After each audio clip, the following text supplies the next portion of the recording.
এখন দেখবেন স্বাস্থ্য বিষয়ক অনুষ্ঠান green life medical college health show, পরিচালনা ডাক্তার শাহেদ ইমরান। সৌজন্যে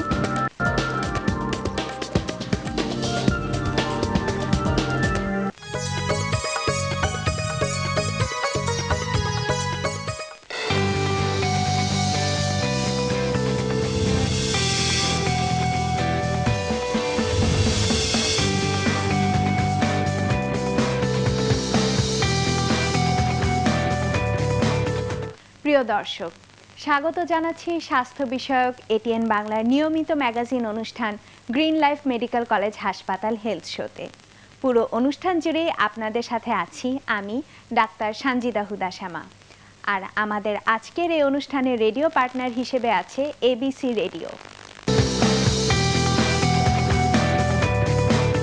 প্রিয় দর্শক, রোগ সৃষ্টিকারী ব্যাকটেরিয়া অ্যান্টিবায়োটিকের বিরুদ্ধে প্রতিরোধ ক্ষমতা গড়ে তুলেছে। এদিকে অ্যান্টিবায়োটিকের পাইপলাইনের অবস্থাও খুব একটা ভালো নেই, যার ফলে ব্যাকটেরিয়ার সাথে অ্যান্টিবায়োটিকের একটি অঘোষিত যুদ্ধ চলছে।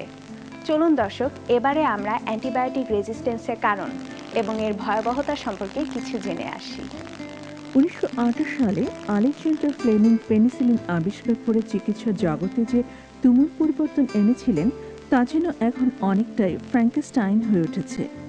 বিশ্বজুড়ে বিভিন্ন ধরনের শক্তিশালী ব্যাকটেরিয়ার মধ্যে অ্যান্টিবায়োটিক ওষুধ প্রতিরোধের ক্ষমতা বেড়ে যাওয়ায় উদ্বিগ্ন হয়ে পড়েছেন বিজ্ঞানীরা। এ ব্যাপারে বিশেষজ্ঞরা বলছেন, কথায় কথায় অ্যান্টিবায়োটিক ওষুধ খাবার ফলে এই সমস্যা তৈরি হচ্ছে। বর্তমানে এমন সব ব্যাকটেরিয়ার জন্ম হচ্ছে যা কোনো অ্যান্টিবায়োটিক দিয়েই এখন আর ঠেকানো যাচ্ছে না। বিশেষজ্ঞদের আশঙ্কা, পরিস্থিতি এখন এমন পর্যায়ে পৌঁছেছে যে আর কিছুকাল পরে হয়তো সাধারণ সংক্রমণের চিকিৎসায় অ্যান্টিবায়োটিকের কার্যকারিতা আর থাকবেই না।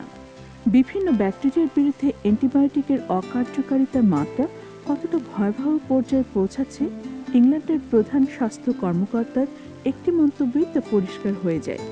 তিনি বলেছেন, ভবিষ্যতে হয়তো সংক্রমণের বিরুদ্ধে আমাদের কোনো চিকিৎসাই আর কাজ দেবে না। কিন্তু প্রশ্ন হচ্ছে, কেন অ্যান্টিবায়োটিক ওষুধগুলো দিন দিন অকার্যকর হয়ে পড়ছে?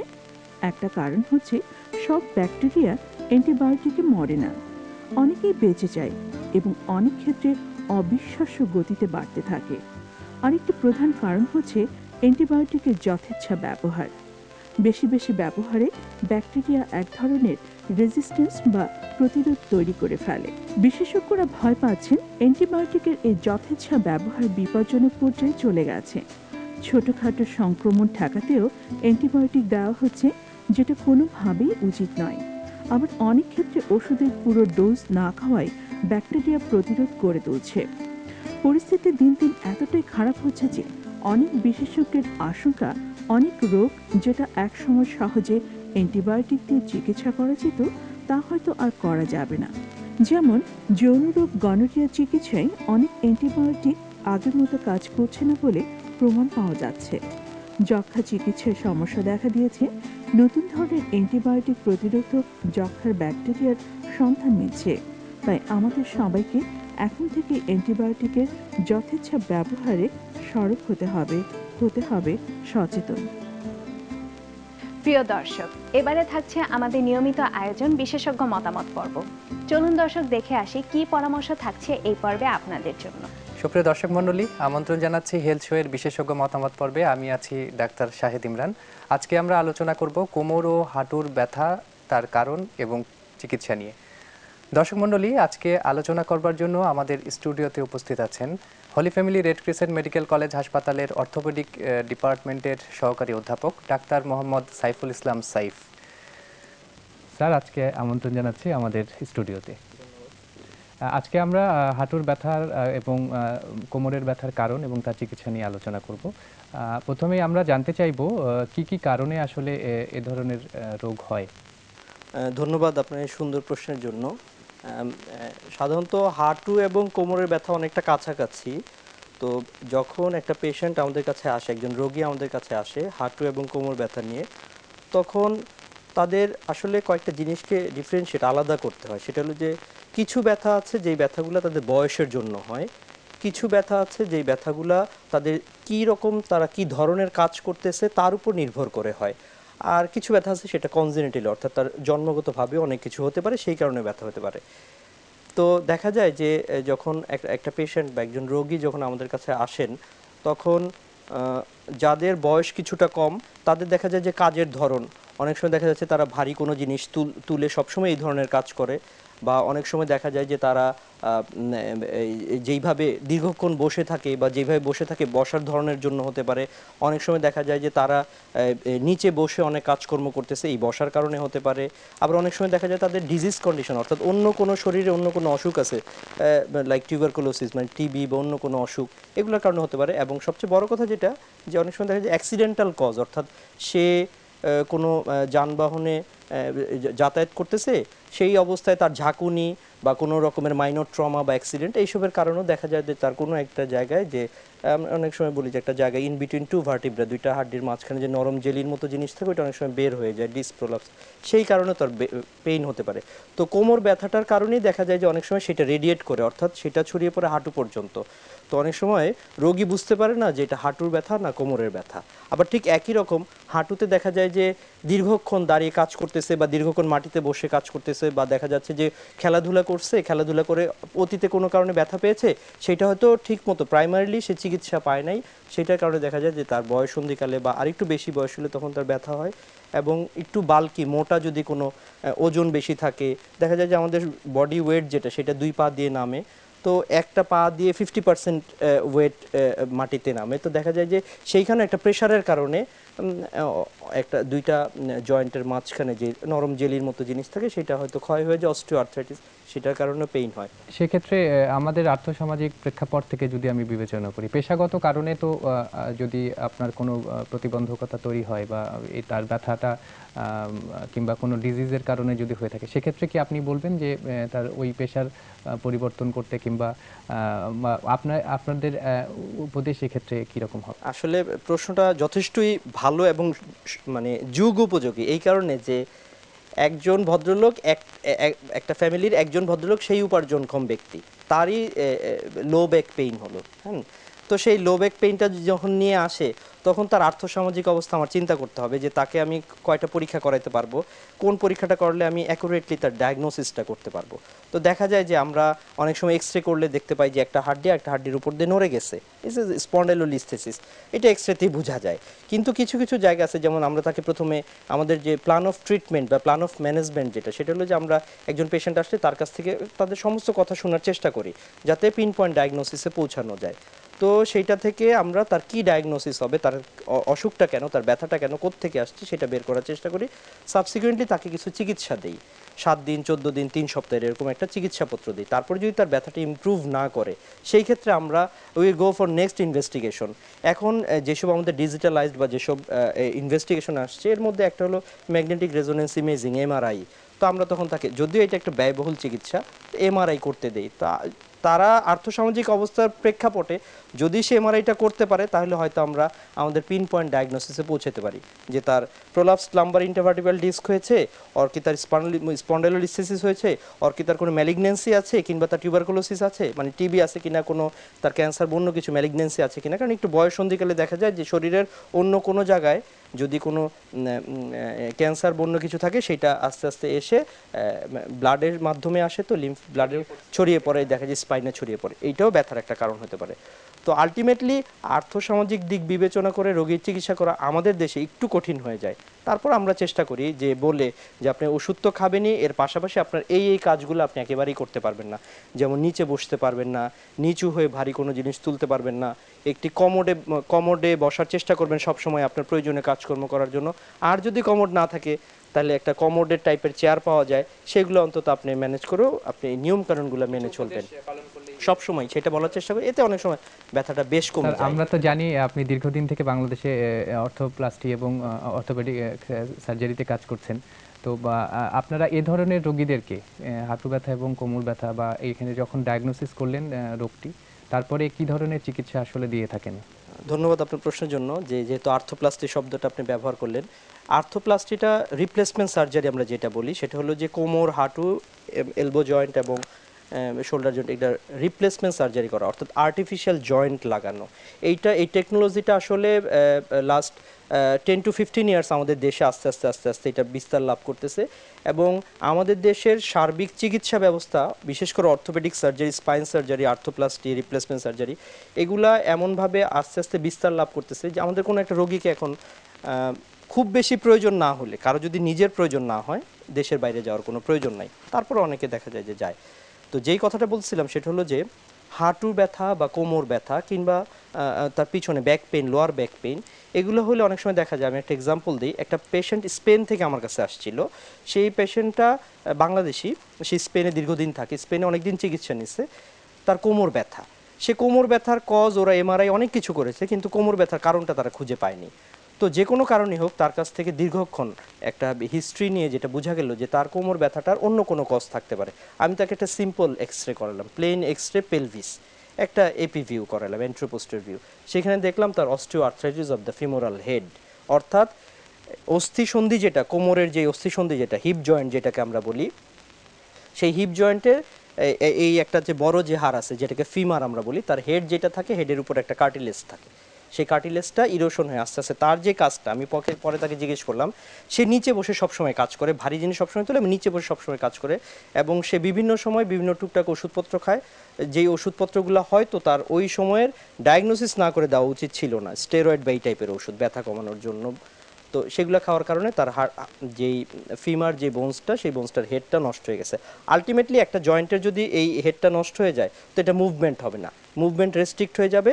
আলটিমেটলি এটা সারাউন্ডিংস যে নার্ভ সাপ্লাই আছে, যে আমরা যে বোধ শক্তি পাই যেগুলো দিয়ে, সেটার কারণে দেখা যায় কোমরের ব্যথা হবে।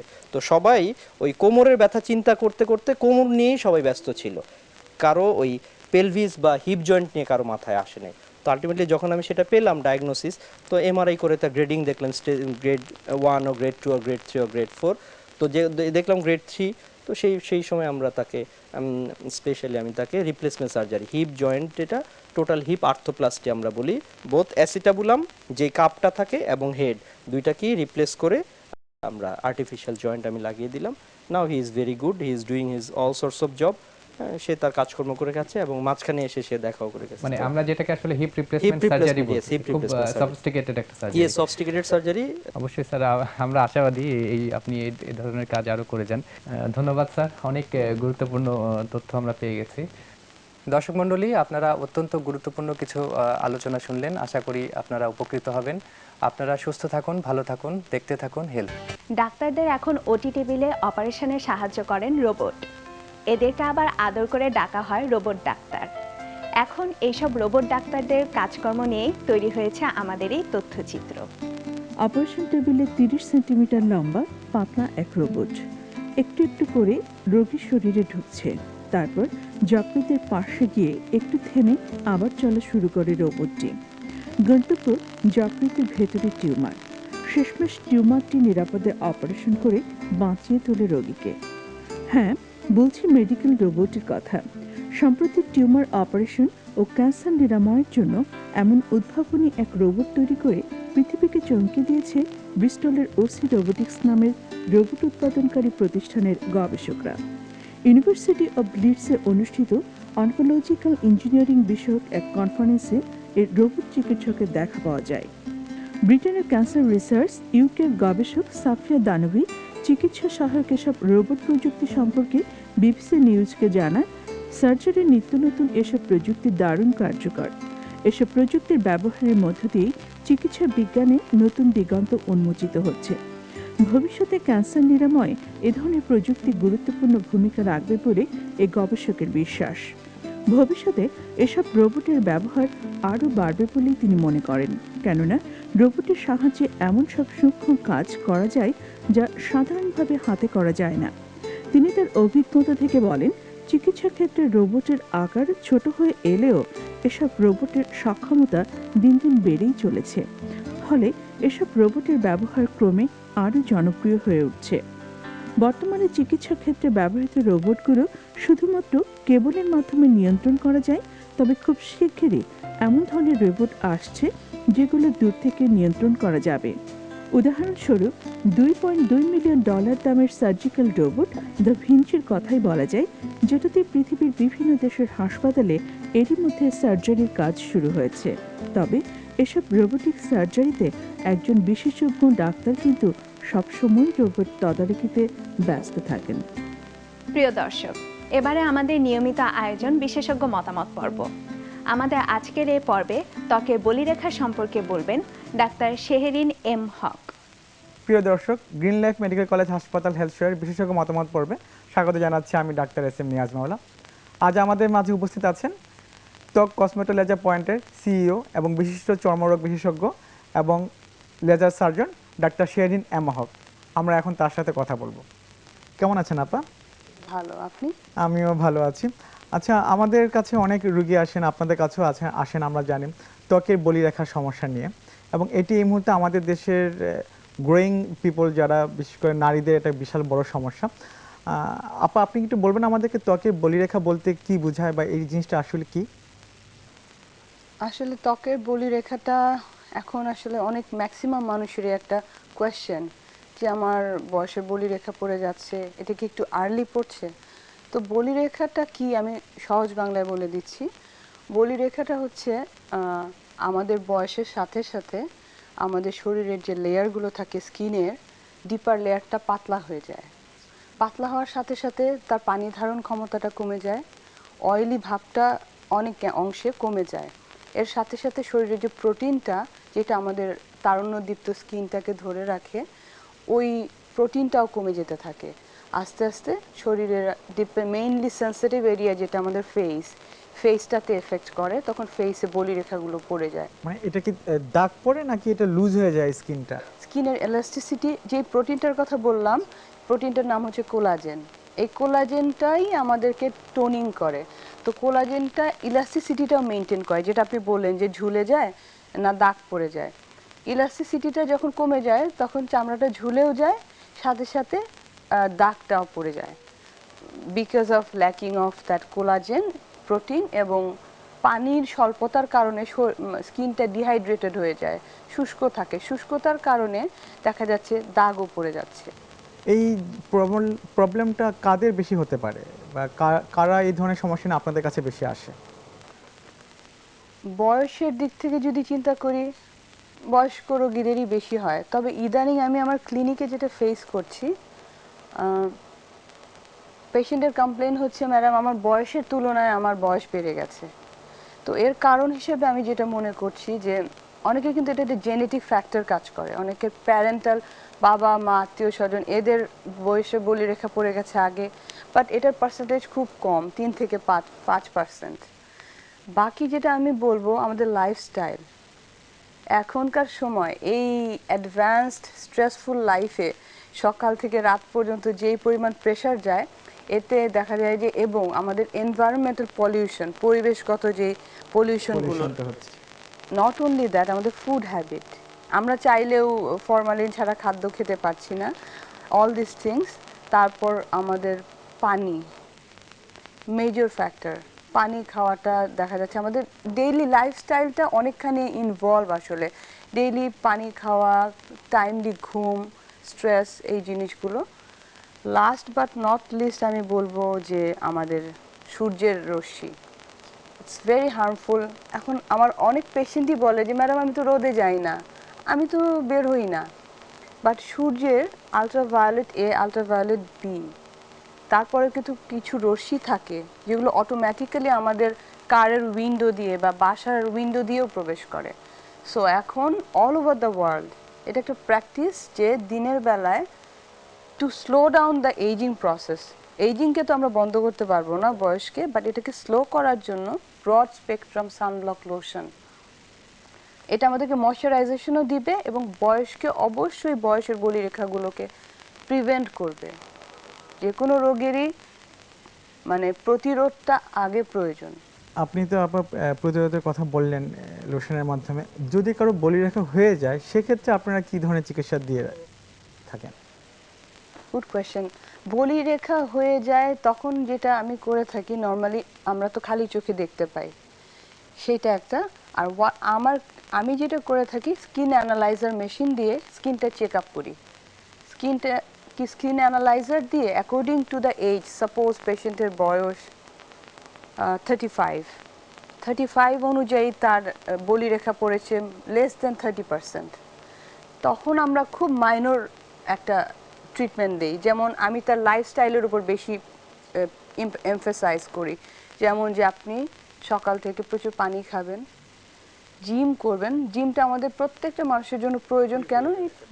এক্স্যাক্টলি, বিকজ এটা আমাদের ব্লাড সার্কুলেশন বাড়ায়। ব্লাড সার্কুলেশন যখনই বাড়বে, বয়সের সাথে সাথে যে আমাদের স্কিনের ডার্মিসটা পাতলা হয়ে যায়, ওই ব্লাড ভেসেলটা ডার্মিসটাকে অনেক বেশি জেনারেট করতে সাহায্য করে, কোলাজেনও তখন বেশি বাড়ে।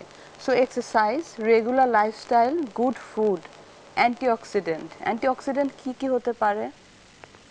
যেমন coloured fruits and vegetables, seasonal fruits, because তার বলিরেখা 30-র নিচে, ডক্টরের কাছে এসে সে আবার ট্রিটমেন্ট, তার থেকে যদি সে তার জীবনযাত্রাতে কিছু নতুন জিনিস অ্যাড করে, আমি মনে করি এতে তার লাভ হবে। তার সাথে অবশ্যই সানব্লক লোশন। আপা, আপনার কাছ থেকে ত্বকের বলিরেখা সম্পর্কে অনেক কিছু জানলাম, খুব গুরুত্বপূর্ণ কথা এগুলো আসলে। আপনি আমাদের দর্শকদের জন্য যদি কিছু বলতে চান। আসলে ত্বকের বলিরেখা ব্যাপারটা আমাদের অনেক বড় একটা ক্রাইসিস। আমি নিজে পার্সোনালি ক্লিনিকে ফেস করি। মানুষের অনেক কোয়েশ্চেন থাকতে পারে, এত কম সময় হয়তো বা আমি আপনার সব কোয়েশ্চেনের অ্যান্সার দিতে পারলাম না। আমি আমার ক্লিনিকে আপনাদের যদি কোনো কোয়েশ্চেন থাকে, you can contact in my clinic. এটা হচ্ছে ত্বক কসমেটো লেজার পয়েন্ট, এটা বনানীতে। আপনাকে অসংখ্য ধন্যবাদ আপা আমাদের সাথে থাকার জন্য। আপনারা এতক্ষণ জানলেন ত্বকের বলিরেখা সম্পর্কে অনেক গুরুত্বপূর্ণ তথ্য। আশা করি এই তথ্যগুলো আপনাদের উপকারে আসবে। আজ এই পর্যন্তই। আগামী সপ্তাহে এই সময় এই অনুষ্ঠানে আবার দেখা হবে আপনাদের সাথে। প্রিয় দর্শক, এবারের সময় হলো বিদায় নেবার। তবে কথা দিচ্ছি, আগামী পর্বে আবারও হাজির হব গ্রিন লাইফ মেডিকেল কলেজ হাসপাতাল হেলথ শোতে আরও নতুন নতুন বিষয় নিয়ে। ভালো থাকবেন, সুস্থ থাকবেন, এই আশাবাদ ব্যক্ত করে বিদায় নিচ্ছি।